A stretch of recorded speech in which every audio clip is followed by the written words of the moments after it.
Natapos ang ating last chapter sa Kaiju number 8, kung saan hinarap ni Vice Captain Hoshina at Captain Narumi ang Daikeja ng magkasama. Sa hindi inaasahan ay biglang napigilan ng Daikeja ang dalawang pangunahing malalakas sa close combat ng Defense Force, habang ipinakita si Kafka na kausap ang isa sa mga samurai na nanggaling sa Meireki era. Ngayon, atin nang simulang talakayin ang susunod na chapter ng Kaiju number 8, at ito ay ang chapter 117.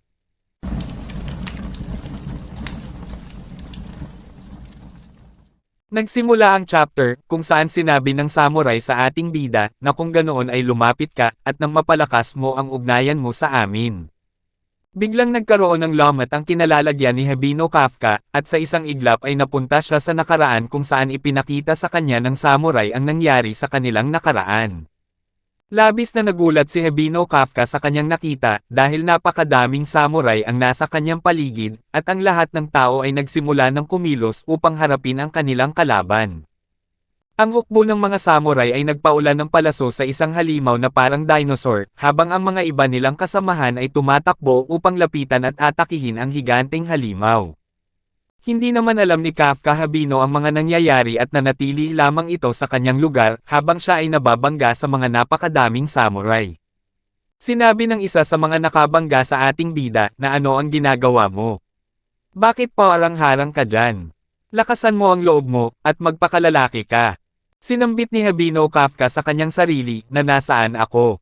Nasa nakaraan ba ako ng isang digmaan? Ang mga tao na nasa paligid ng ating bida, ay paulit-ulit na sinisigaw ang salitang sugod, sugod. Pinagmasdan ni Habino Kafka ang kanyang sandata at suot habang sinasabi sa kanyang sarili, na sugod. Gamit ang makalumang mga gamit na to. Ang kanilang mga sandata at baluti ay nanggaling lahat sa mga halimaw, pero kulang sila sa siyentipikong pag-unawa para makagawa ng marami mula sa hilaw na materyales. Naaalala ko na natutunan ko ito, pinagsama nila ang kanilang mga katawan sa mga kasangkapang ito gamit ang tulong ng isang uri ng parasitikong halimaw. Ang paraang ito ay halos hindi nakakakuha ng anumang lakas, at para lalong lumala, malaki ang epekto nito sa katawan, wala itong silbi sa mayroon kami ngayon. May bigla namang kumausap sa ating bida at sinabi, na maging alerto ka. May halimaw ang umatake kay Habino Kafka, ngunit ang tao na kumausap sa kanya ay iniligtas siya. Pagkatapos na mailayo niya si Kafka Habino sa kapahamakan ay sinabi nito, na anong ginagawa mo? Bakit nakatayo ka lang? Hindi ka karapat-dapat magsilbi sa monkey unit.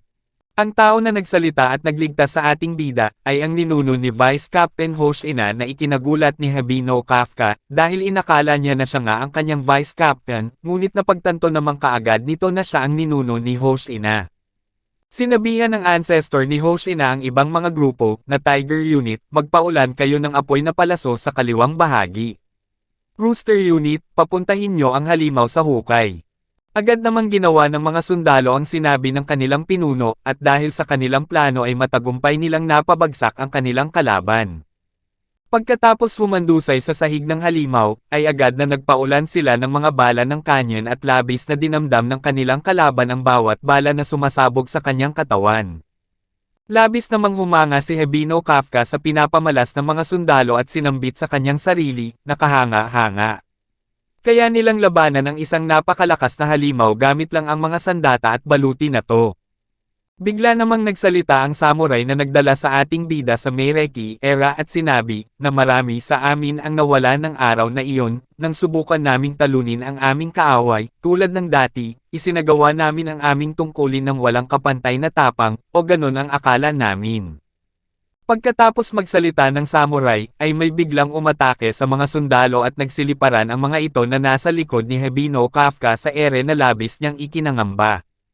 Nagsalitang muli ang samurai na kumausap kay Kafka at sinambit, na wala kaming paraan para harapin, ang lumabas mula sa loob ng katawan nito. Tinignan ni Kafka ang kanyang likurang bahagi, at nagulat ito sa kanyang nakita dahil ang dambuhalang halimaw ang umatake sa kanila, at nagkaroon ito ng maraming mata, na lumabas sa kanyang katawan, at nagkaroon din ito ng napakaraming mga kamay, na katulad sa nangyari kay Kaiju number 9. Sumigaw si Habino Kafka ng napakalakas, upang sabihan ang lahat ng samurai, na umatras na kayong lahat. Kukunin ko ang atensyon niya at Napatigil sa pagsasalita ang ating bida dahil sa isang atake lang ng kanilang kalaban ay halos maubos ang mga sundalo na nasa kanyang paligid.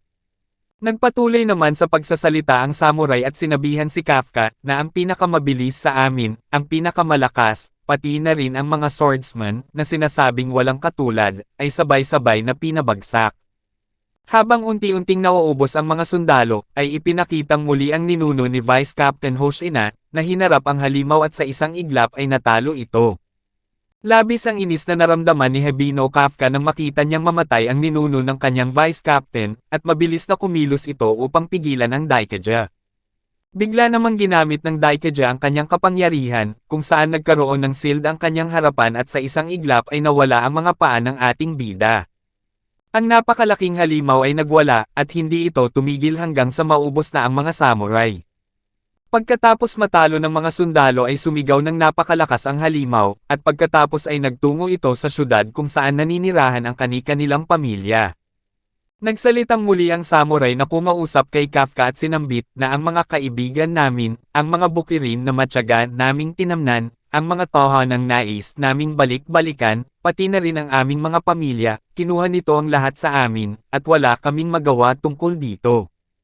Ang dambuhalang halimaw ay sinunog ang mga bukirin na pinagpagurang tamnan ng mga sundalo.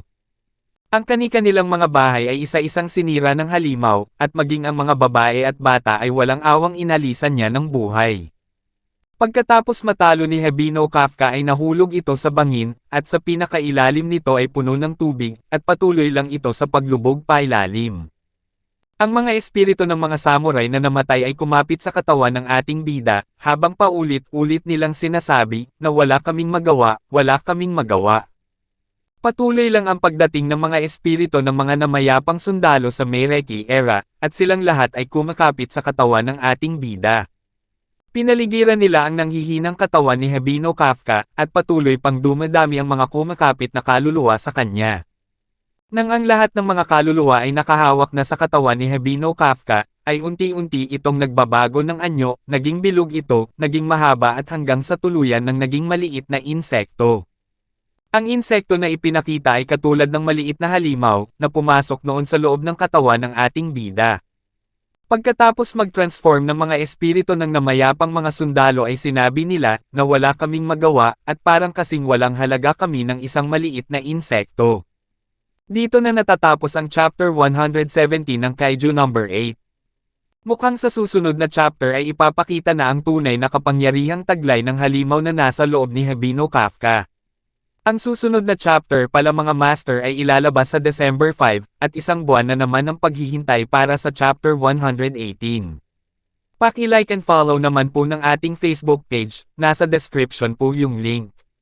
Muli huwag kalimutang mag-like, comment, share at subscribe sa ating channel. Salamat!